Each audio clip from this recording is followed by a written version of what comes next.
안녕하세요. 저는 민트 기술이라는 회사를 운영하고 있는 왕수용이라고 합니다. 예, 반갑습니다.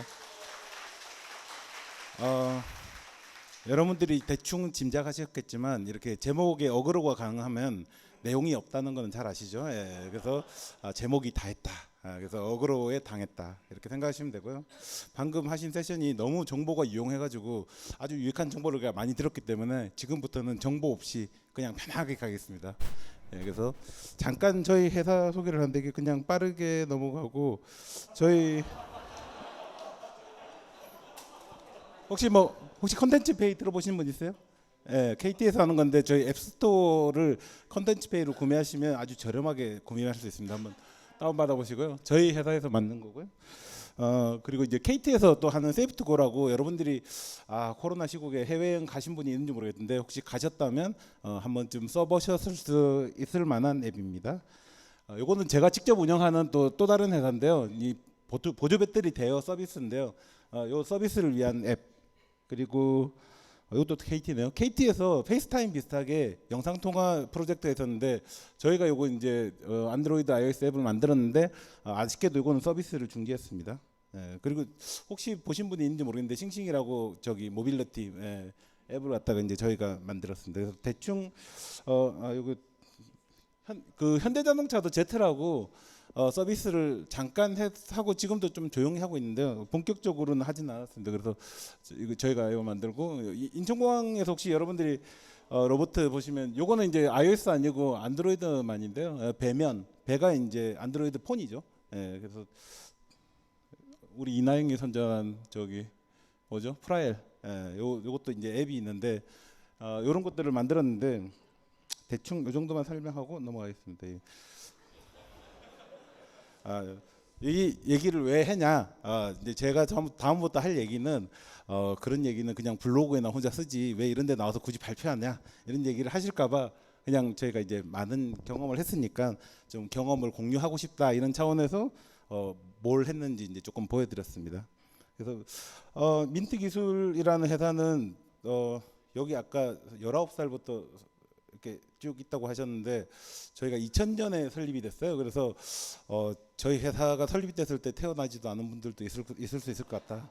그래서 꽤 오래된 회사입니다. 그래서 저희는 이제 주로 이제 개발 서비스 회사라고 해서 소위 말하는 외주 개발, 외주 용역 개발을 주로 합니다. 근데 보통 별로 이미지가 좋지는 않아요. 별로 좋지는 않은데 사실 거꾸로 또 좋은 면도 있습니다. 개발자로서 좋은 면이 있는데 제일 좋은 면은 레가시가 없어요. 레가시가 없다는 말은 뭐냐면 여러분들이 만약에 특정 아주 잘 되는 앱이나 서비스를 하는 회사에 들어가서 거기 개발자의 일원이 되시면 굉장히 그 역사와 함께 레가시가 있습니다. 그래서 아까 잠깐 누군가 발표하실 때 얘기했는데 새로운 서비스나 새로운 기술을 적용하기가 굉장히 어렵습니다.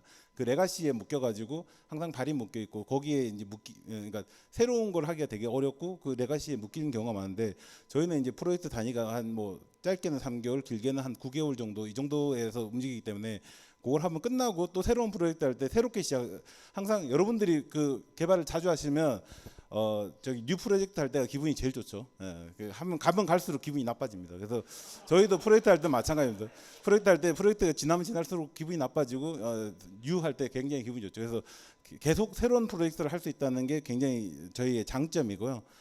그리고 이제 특히 장점은 이제 그때그때에 따라서 저희가 선택지를 다시 선택할 수 있다는 겁니다.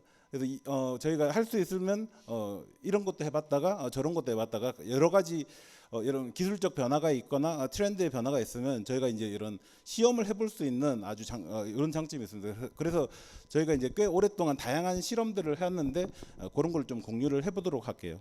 그래서 최신 기술들을 갖다가 적용할 수 있는 게 있고요. 또 이제 저희 회사 뭐 이렇게 리크루팅 하러 온 것 같은데 장점을 자꾸 얘기하니까. 또 이제 이런 회사의 장점이 뭐냐면 저희가 생각보다 저희가 지금 한 12명에서 14명 정도의 이제 팀을 갖고 있는데 이 정도면 생각보다 작다면 작은 규모인데 개발팀으로는 생각보다 큰 규모예요. 여러분들이 이제 꽤 유명한 서비스나 앱을 만드는 데를 가도 예를 들면 iOS 개발자 1명, 안드로이드 개발자 1명, 서버 개발자 뭐 이렇게 해가지고 한 4-5명의 팀인데 이렇게 하는 경우가 꽤 많고 그런 경우가 굉장히 많아요. 그래서 12명 정도면 꽤 뭐 예를 들면 카카오나 이런 아주 대규모 이 앱이 아닌 이상은 꽤 큰 편이에요. 그래서 꽤 많은 개발자하고 좀 규모 뭐라고 그러지 이렇게 얘기를 하면서 같이 코어가 할 수 있는 게 생각보다 장점이고, 마지막으로 이제 장점이 원팀이라는 거예요. 이게 여러분들이 또 이제 어떤 특정, 그러니까 뭐라고 그러지, 아까 자기 자체 서비스를 하는 회사에 가면 적이 내부에 있어요. 여러분 막 기획팀하고 싸우고 디자인팀하고 싸우고 다른 개발 뭐 서버, 내가 앱이면 서버팀하고 싸우고 다 적이 내부에 있거든요. 근데 우리는 이제 아까 말한 외주 개발이기 때문에 적은 밖에 있기 때문에 그 안에서 의리가 굉장히 강합니다. 그래서 우리 팀원끼리 굉장히 똘똘 뭉칠 수 있다. 이게 이제 억지로 끌어낸 마지막 장점입니다. 제일 처음으로, 그러니까 원래 제가 제목도 되게 어그로를 끌고 내용도 되게 어그로를 끌려고 했는데 그래서 이제 하이브리드하고 네이티브 얘기를 조금 해볼 거예요. 저희가 이제 아까 오랜 기간 동안 다양한 프로젝트를 하면서 저희가 이제 그때 상황에 따라서 하이브리드 네이티브에 대한 고민, 선택지에 대한 고민이 굉장히 많습니다. 저희 회사는 이제 참고로 iOS 네이티브 개발자도 있고 안드로이드 네이티브 개발자도 있고, 그러니까 개발을 할 수 있는 사람도 있고 그 웹 프론트를 할 수 있는 사람도 있고 백엔드를 할 수 있는 사람도 있어요. 그래서 다양한 선택지에 대한 고민의 옵션이 많았어요. 네, 많았어요. 근데 이제 저희가 이제 아까 말씀하신 거 프로젝트별로 그때 저희가 이제 어떻게 보면 그러니까 새로운, 그러니까 다양한 기술 트렌드를 갖다 선택할 수 있다고 했는데 저희가 이제 역사적으로 흘러온 과정을 이렇게 조금 설명을 해드리면 처음에는 저희가 하이브리드를 할 거냐 네이티브로 할 거냐의 선택지에 있었을 때 예를 들면 품질이 되게 중요하다. 저희가 뭐 이런 제안을 받은 적도 있었어요. 예를 들면 이거 회장님 한 분이 쓰셔야 되는데 이분이 스티브 잡스보다 더 까다로우신 분이래요. 그래서 이건 무조건 품질이 좋아야 된다. 그러면 이제 아까 말한 네이티브로 선택을 하는 경우가 있고, 그다음에 뭐 예를 들면 이거 무조건 빨리 만들어야 돼요. 기간이 중요하다. 이러면 하이브리드로. 그래서 품질이 중요하면 네이티브, 기간이 중요하면 하이브리드. 이런 선택지를 가져왔었는데 그게 약간 좀 그렇게 판단하는 게 조금 아니라고 생각이 들어서 그러니까 그 다음에는 저희가 선택한 거는 앱의 성격으로 규정을 했어요. 예를 들면 컨텐츠나 쇼핑 앱이면 하이브리드, 아니면 하드웨어와 연동을 해야 된다. 그러면 네이티브. 그러니까 이런 식으로 이제 구분을 하기 시작했어요. 그러다가 이제 이후에는 리액트 네이티브가 나오고 플러터가 막 대세를 이루면서 이때부터는 그 뭐라고 그러죠? 약간 좀 신념이 흔들리기 시작하면서 리액트 네이티브가 대세인가? 플러터가 대세인가? 이러면서 저희가 이제 리액트 네이티브로도 프로젝트를 진행을 하고 플러터로도 진행을 하고, 물론 저희의 숙련도 이런 게 이제 영향을 미치긴 했지만 생각보다 저희가 이제 뭐라고 그러지? 거기서 꽤 재미를 못 봤어요. 재미를 못 봐가지고 다시 이제 저희가 리액트, 그러니까 이제 지금 현재 와서는 저희의 이제 지금 판단 기준은 뭐냐면 생각보다 지금 예를 들면 이제 iOS 같은 경우는 스위프트 UI, 그리고 이제 안드로이드 같은 건 제팩 컴포즈라고 있어요. 그리고 이런 것들이 생산성이 굉장히 향상됐습니다. 그래서 아까 말한 쇼핑몰이나 뭐 아니면 뉴스 콘텐츠나 이런 게 아닌 이상은 일반적인 예를 들면 그 안드로이드 앱, iOS 앱 둘 다를 만들어야 될 때 동시에 만들어야 된다. 이렇게 했을 때 리액트나 아니면 플러터에 비해서 생각보다 네이티브로 아까 말한 각각을 했을 때, 아까 만약에 뭐 네이티브를 잘하는 iOS 개발자와 안드로이드 개발자가 있다는 가정하에서는 생각보다 생산성이 더 낮더라라는 게 지금 현재의 결론이에요. 그래서 지금은 네이티브 퍼스트로 하고 있습니다. 그래서 네이티브 퍼스트로 하고 아까 말한 굳이 외부로 가야 되는 게 맞다면 그 부분은 웹인데 기본적으로는 플러터나 리액트를 이용해서 아까 말한 기본적인 기능들을 갖다가 아까 생산성 향상을 위해서는 하지 않는다. 왜냐하면 스위프트 UI가 충분히 생산성이 높기 때문에. 그게 현재까지의 결론입니다. 그 다음에는 앰플리파이 얘기를 해주실 건데 혹시 앰플리파이 들어보신 분 있으세요? 저도 한번 거수 한번 해보시죠. 네. 손 앰플리파이. 생각보다 많지 않네요. 제가 오늘 유일하게 정보를 좀 전달해야 되는 게 앰플리파이를 여러분한테 소개를 해드리는 게 굉장히 큰 오늘 의미 있는 일을 했다라고 생각되는데요. 앰플리파이라고 써놔서 조금 헷갈리긴 한데 앞에 제가 AWS를 뺐어요. 그래서 AWS 앰플리파이. 그래서 사실 AWS가 숨기지 않고 여러분들 같은 모바일 여러분들 여기 다 이제 iOS 개발을 배우는 분이니까 모바일 개발자를 위한 뭐라고 그러죠? 선물 종합 선물 세트예요. 앰플리파이가 여러분들이 모바일 앱에만 집중하고 그러니까 풀스택 서비스를 개발하는데 여러분들이 모바일 개발만 할 줄 알면 나머지 부분은 다 앰플리파이가 해줄게. 이게 앰플리파이예요. 제가 AWS 영업사원은 아닌데요. 지금부터 이제 좀 영업을 하는데 코그니토 같은 경우는 이제 유저 매니지먼트예요. 그래서 여러분들이 웬만한 이제 소셜이나 아니면 웬만한 아까 그 뭐 서비스 같은 거 할 때 회원가입 탈퇴 뭐 그다음에 구글 로그인, 애플 로그인 뭐 이런 것들을 다 하잖아요. 그러니까 그런 것들을 너네 회원 가입하면 무조건 다 해야 되는 거. 심지어 이메일 인증, SMS 인증 이런 걸 코그니토라는 서비스가 다 해줍니다. 그래서 여러분들이 지금 한번 여러분들이 이번 주말에 한번 앰플리파이, 코그니토, iOS 샘플, 뭐 튜토리얼 검색해가지고 15분에서 30분 내로 따라할 수 있어요. 그러면 생각보다 깜짝 놀라실 겁니다. 그러니까 회원 가입, 그러니까 뭐라고 그러죠? 회원 가입, 레지스터 로그인, 그다음 뭐 탈퇴, 뭐 이런 것까지 그냥 15분 안에 다 구현이 돼요. 그리고 백엔드에서 그걸 다 서비스를 해주고 있고 여러분들이 공부하는 정도의 그런 서비스에서는 그러니까 뭐라고 그러지? 그런 정도의 사용에서는 요금이 거의 부과가 되지 않기 때문에요. 요금 걱정 없이 충분히 해보셔도 됩니다. 그래서 간단한 회원 가입 정도가 그러니까 회원 관리 정도가 필요한데 막 서버 개발자를 찾아야 되고 뭐 어떡하지 이랬는데 그럴 필요가 없습니다. 그래서 앰플리파이 코그니토를 쓰시면 회원 관리는 그냥 된다라고 생각하시면 되고요. 앱싱크는 거기서 한 발 더 나간 겁니다. 그래서 웬만한 데이터 구조, 그러니까 GraphQL 들어보셨는지 모르겠는데요. GraphQL은 이제 RESTful API는 많이 들어보셨죠, 그죠? RESTful API보다 조금 더 한 단계 더 좀 복잡한 쿼리를 할 수 있는 건데 여러분들이 이제 서버 사이드하고 연동을 좀 해보셨으면 이제 경험이 있을 수 있는데 RESTful API는 주로 이제 서버에서 이렇게 다 디파인을 해줍니다. 그러면 여러분들이 그 RESTful API 서버에서 디파인한 거를 여러분들이 이제 앱에서 앱 사이드에서 이제 불러다가 사용을 하는데요. 생각보다 이게 만약에 서버 개발자가 따로 있고 앱 개발자가 따로 있으면 서버 개발자가 정해놓은 방식대로 앱이 구현해야 되기 때문에 내가 원하는 대로 구현하기가 되게 어려울 수도 있어요. 나는 이렇게 쿼리하고 싶은데 그렇게 쿼리할 방법이 없으면 막 서버 API 호출을 막 여러 번 해야 된다든지 막 이상한 경우가 되게 많아요. 그래서 그것 때문에 화나는 경우도 되게 많은데 GraphQL 같은 경우에는 서버에서 데이터를 디파인 해놓으면 내가 쿼리 데피니션을 따로 할 수 있습니다. 그래서 쿼리를 내가 원하는 방식으로 그리고 이제 좀 복잡한 쿼리를 할 수 있습니다. 그래서 뎁스 있는 쿼리를 할 수 있어요. 그래서 내가 리스트에 그다음 안에 디테일 내용까지 한꺼번에 갖고 올 수 있는 그런 기능들이 있는데 그래서 GraphQL을 하면 내가 원하는 방식으로 쿼리를 할 수 있고 그리고 복잡한 쿼리를 할 수 그러니까 아주 이게 뭐라고 하지 원하는 정보를 한꺼번에 땡겨 올 수 있기 때문에 굉장히 편하고 앱싱크라는 게 뭐냐면 아까 데이터 데피니션하고 쿼리 데피니션만 해주면 나머지 백단에서 일어나는 백엔드 일을 다 자동으로 만들어줍니다. 물론 자동에는 좀 함정이 있죠. 조금 너무 다 자동이면 또 내가 커스터마이즈 하기 힘든 게 있는데요. 물론 이제 커스터마이즈가 필요하면 이제 여러분들이 이제 람다라는 기능을 그러니까 여기서 아마존에서 제공한 람다라는 이 기능을 이용해가지고 또 다시 이제 좀 약간 코딩을 해줘야 되긴 한데 일단 기본적인 데이터 구조는 아주 심플하게 가능하다.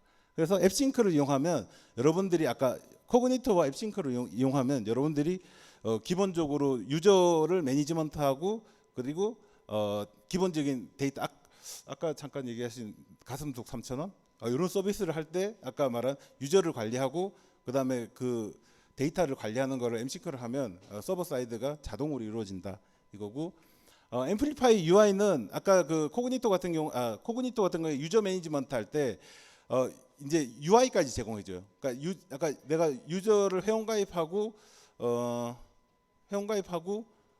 그 로그인하고 할 때 그 화면 자체도 앰플리파이 UI를 통해서 지원을 해줘요. 근데 아직 요거는 조금 얼리 스테이지라 가지고 그렇게 좀 썩 마음에 들지는 않은데 얘들의 포부는 약간 플러터가 아니죠.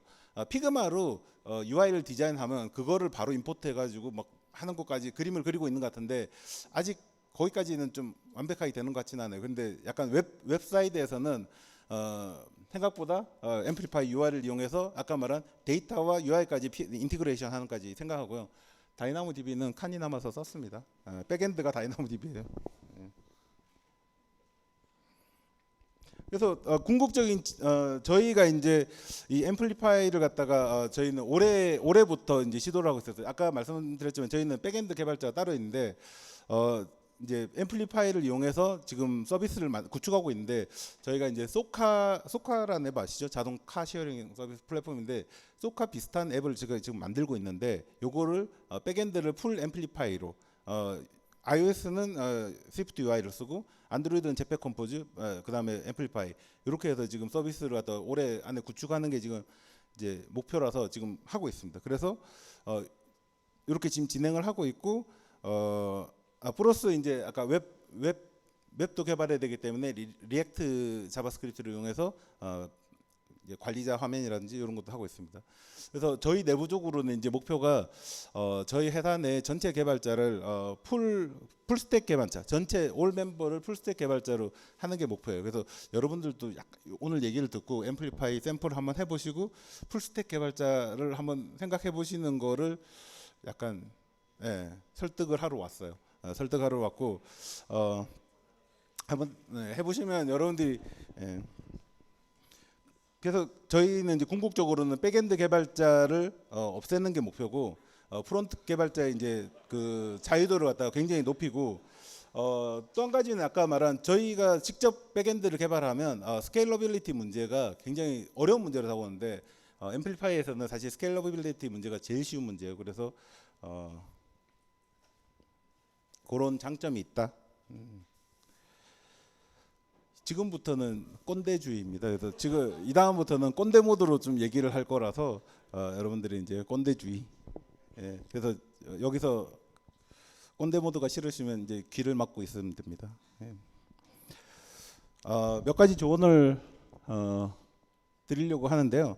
뭐 어떻게 보면 이제 제목에 대한 변명이라고 해야 되나? 제목에 대한 내용입니다. 그래서 어떻게 하면 부자가 되냐? 그래서 요거는 다시 개발자랑 무관한 첫 번째 조언은 고객 관점과 생산자 마인드. 되게 뭐라고 그러지? 그냥 흔한 얘기처럼 보이는데 이거 곱씹어 보면 굉장한 얘기거든요. 고객 관점이 뭐냐면 특히 이제 여러분들이 이제 좀 약간 사회생활을 처음 한다든지 이랬을 때 생각보다 고객 관점을 갖추기가 굉장히 어려워요. 고객 관점이라는 게 말은 되게 어려운데요. 생각보다 되게 쉬워요. 여러분들이 만약 식당에 갔잖아요. 식당에 갔는데 주문을 하고 20분이 넘도록 음식이 안 나와요. 그랬는데 식당 주인한테 왜 음식이 안 나와요? 라고 물었을 때 식당 주인이 지금 뭐 주방 상태가 어떻고요? 뭐 지금 뭐 음식 준비가 안 됐고 아니면 뭐 지금 전화가 안 된다든지 아니면 재료가 준비가 안 됐다든지 뭐 이런 얘기를 하면 그거는 식당 주인 관점이에요. 그러니까 만약에 고객 관점을 가진 식당 주인이었다면 아마 그렇게 얘기했을 거예요. 너무 배가 고프시죠? 뭐 딴 거라도 좀 드릴 테니까 좀 먼저 드시고 계시라고. 뭐 음식을 갖다가 언제쯤 장만해서 내릴 수 있을 거라고. 그러니까 여러분들의 대화나 이런 게 포인트가 고객의 관점에서 대화를 하기 시작하는 게 굉장히 중요하다. 여러분들이 이제 특히나 이제 여러분들이 그 개발자로서 이제 성장을 하다 보면 여러분들이 꿈꾸는 모습은 되게 장인들 있잖아요. 막 그 도자기 막 10년째 굽는 이런 장인들. 그래서 되게 고집 있는 이런 장인들을 많이 생각하는데 사실 우리가 원하는 개발자는 되게 커뮤니케이션이 스킬이 뛰어난 개발자를 원하거든요. 그래서 고객이라는 게 단지 이 앱을 사용하는 사용자 아니면 내가 물건을 파는 사용자 이게 이 고객이 아니고 회사 내에서도 어떻게 보면 내가 상대하는 모든 사람들 내가 커뮤니케이션을 해야 되는 모든 사람들이 어떻게 보면 고객일 수 있어요. 그래서 그런 삼자적 관점에서 대화하는 게 고객 관점. 그래서 이거를 생각하면 부자가 될 수도 있다. 그리고 생산자 마인드. 이것도 이제 학생들한테 제가 되게 많이 하는 얘기인데요. 학생이라는 게 사실 정의가 어떻게 보면 소비자예요. 학생은 궁극적 소비자예요. 뭐냐면 교육 서비스에 대한 소비자죠. 그러니까 교육 서비스를 계속 소비하면서 이 소비된 컨텐츠를 갖다가 내가 곱씹으면서 판단하고 소비자로서의 생활을 하는 거예요. 근데 여러분들이 이제 앱을 만들고 개발하고 배포하고 그다음에 뭐 회사에서 개발자로 된다든지 이랬을 때 생산자로 바뀌어야 돼요. 그러니까 그때부터는 뭔가 서비스를 내가 제공받는 소비자가 아니고 생산자 모드로 바뀌어야 되는데 생각보다 그러지 않는 분들이 되게 많아요. 그래서 여러분 아까 식당 예를 한 번 더 들면 여러분들 식당에 갔어요. 그래서 음식이 되게 잘못 나왔어요. 잘못 나왔는데 식당 주인분이 이렇게 얘기해요. 아, 잘못했네요. 내가 오늘 진짜 많은 걸 배웠습니다. 되게 황당하죠, 그죠? 예, 황당한데 여러분들이 개발자로서 이렇게 회사를 일하다 보면 여러분들일 수도 있고 주변 개발자들이 그런 경우 되게 많아요. 뭔가 잘못하고 뭔가 생산적인 일을 하지 못했을 때 오늘 되게 많은 걸 배웠습니다. 이런 자기 위안이 많거든. 그 생각보다 그런 경우가 많아서 생산자 마인드. 그래서 오늘부터 생각하는 게 오늘 나는 뭘 생산했나. 여러분들 중에 되게 열심히 공부하시는 분들은 그 TIL이라고 해서 Today I Learned, 그러니까 TIL을 정리하시는 분들이 많아요. 오늘 내가 뭘 배웠나. 근데 제가 감히 좀 조언을 하면 오늘부터는 오늘 내가 무엇을 생산했나를 생각해 보는 게 중요해요. 나는 오늘 무엇을 생산했지? 생산적이라는 거는 뭔가 사회적으로 유용한 거. 그러니까 나에게 유용하든 남에게 유용하든 누군가한테 유용한 무엇을 만들었나. 그거는 아까 말한 뭐 간단한 댓글이라도 좋아요. 댓글을 달았어. 누군가한테 도움이 될 수 있겠죠. 아니면 뭐 피드백을 줬어. 아니면 내가 기록을 남겼어. 아니면 제일 좋은 거는 궁극은 코드 커밋을 했어. 내가 오늘 무엇을 생산했나를 생각하는 생산자 마인드.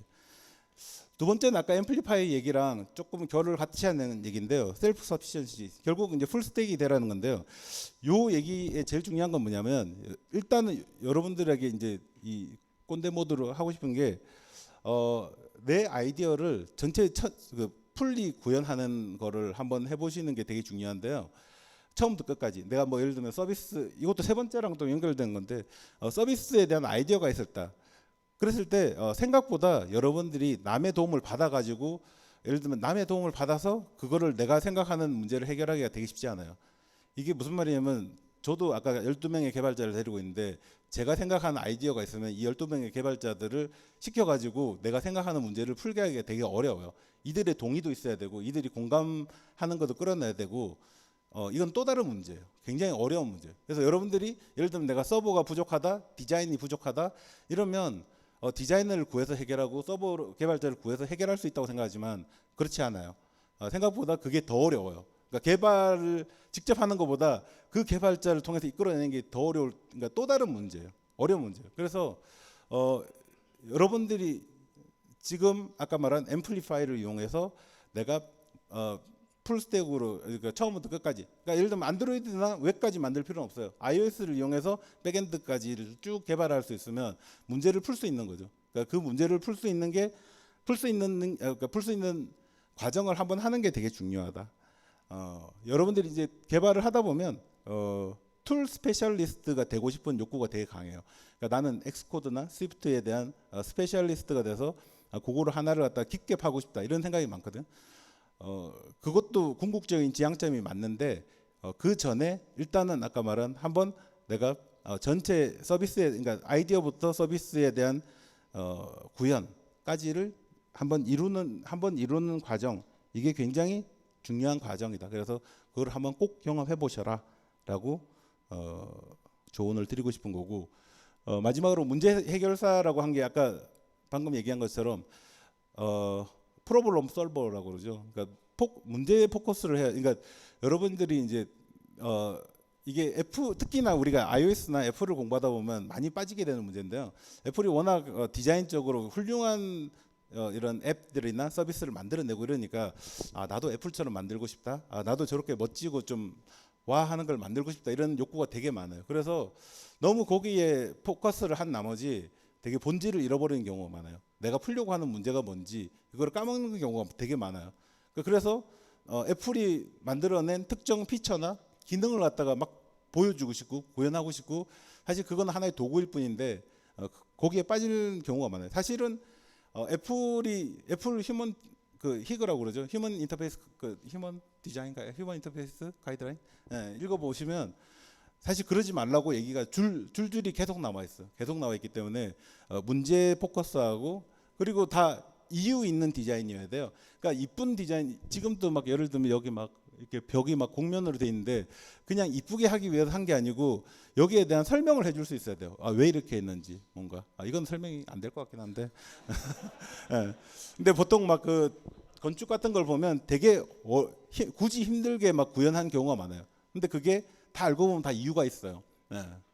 빨리 하라고. 빨리 하라고 했는데 끝났어요. 여기까지가 준비한 내용입니다. 네.